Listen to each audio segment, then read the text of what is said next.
Electronic voting machine, যেটার mainly দুইটা unit. একটা হচ্ছে কন্ট্রোল ইউনিটের মাইক্রো কন্ট্রোলার 16F877A, আর একটা হচ্ছে ভোটিং ইউনিট। এখানে ভোটিং ইউনিটের জন্য দুইটা আলাদা আলাদা ভোটিং ইউনিট রাখা হয়েছে, দুইটা বুথ, যে দুইটা বুথে ভোট দেওয়া হবে। প্রিলিমিনারিলি ক্যান্ডিডেটের জন্য তিনটা বাটন, মানে হায়েস্ট তিনজন ক্যান্ডিডেটের জন্য এটা করা হয়েছে, number 1, number 2 and number 3।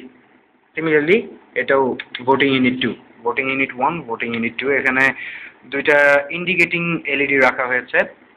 Indicating এলইডির ভিতরে একটা হচ্ছে রেড আর একটা হচ্ছে ব্লু অর হোয়াইট, যে কোনো একটা।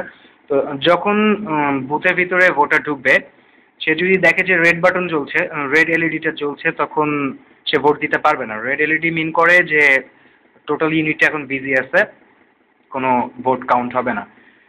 এখানে দুটো সুইচ আছে টোটাল যে ভোটিং মেশিনটা, এটাতে দুইটা মোডে কনভার্ট করার জন্য। মোড দুটো হচ্ছে, একটা ভোটিং মোড আর একটা হচ্ছে রেজাল্ট মোড।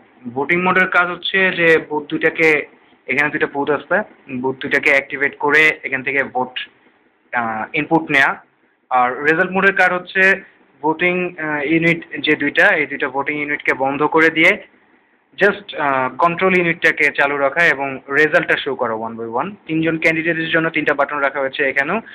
এটা হচ্ছে ক্যান্ডিডেট নাম্বার 1 এর জন্য, এটা ক্যান্ডিডেট নাম্বার 2, ক্যান্ডিডেট নাম্বার 3। আমি যে বাটনটা চাপবো ওই ক্যান্ডিডেট অ্যাক্রসে কটা ভোট পড়েছে সেটা এখানে লেখা উঠবে। এটা হচ্ছে এলসিডি, যেটার মডেল নাম্বার হচ্ছে ZDM1602। এখানে একটা 7805 ভোল্টেজ রেগুলেটর আইসি ইউজ করা হয়েছে, যার কাজ হচ্ছে 5 ভোল্টের উপরে যে কোনো ভোল্টেজকে রেগুলেট করে +5 ভোল্টে রেগুলেট করা। মাইক্রো কন্ট্রোলারগুলো 4 থেকে 6 ভোল্টের মধ্যে সাধারণত অপারেট করে নর্মালি। তো আমরা এটাকে চালু করে দেখি। তার আগে বলি, এই কর্নারের যে পিনটা, এখানে আমরা পজিটিভ 12 ভোল্ট বা 5 ভোল্টের চেয়ে বেশি যে কোনো ভোল্টেজ, পজিটিভ ভোল্টেজটা সাপ্লাই দিব। আর গ্রাউন্ড রাখবো হচ্ছে একদম এই কর্নারের যে বাসটা সেটাতে।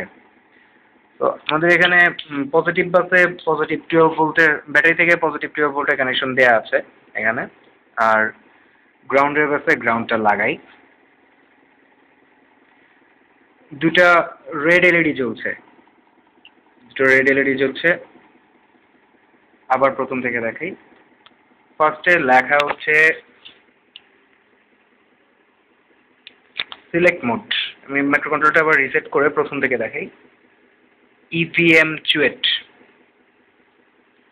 মোড সিলেক্ট করতে বলে। এই দুইটা বাটনের যে কোনো একটা বাটন দিয়ে আমি মোডটা সিলেক্ট করব। তো ফার্স্টে আমি ভোটিং মোডটা সিলেক্ট করি। চেঞ্জিং স্টেট, এখানে লেখা দেখাচ্ছে, এলসিডিতে লেখাটা মুভিং হচ্ছে। ভোটিং মোডে চলে এসেছে। রেড এলইডি গুলা ব্লু অফ হয়ে গিয়ে ব্লু আর হোয়াইট এলইডি জ্বলে উঠেছে। দেখুন, ভোটিং ইউনিট 1 এর জন্য ব্লু, ভোটিং ইউনিট 2 এর জন্য হোয়াইট। যেহেতু এটা কালারটা তেমন বড় কোনো ফ্যাক্ট না, জাস্ট একটা ইন্ডিকেটর। ভোট দেই। কিছুক্ষণ টাইম পর্যন্ত রেড এলইডি জ্বলে থাকবে, যাতে মানে ওই ভোট কারচুপির সুযোগটা না থাকে, ভোট দিয়েই চলে যাবে ভোটার। এবং যখন এখানে আমি ভোট দিব, তখন এখানে ভোট ইনক্রিমেন্টেড লেখা উঠবে, ভোট ইনক্রিমেন্টেড।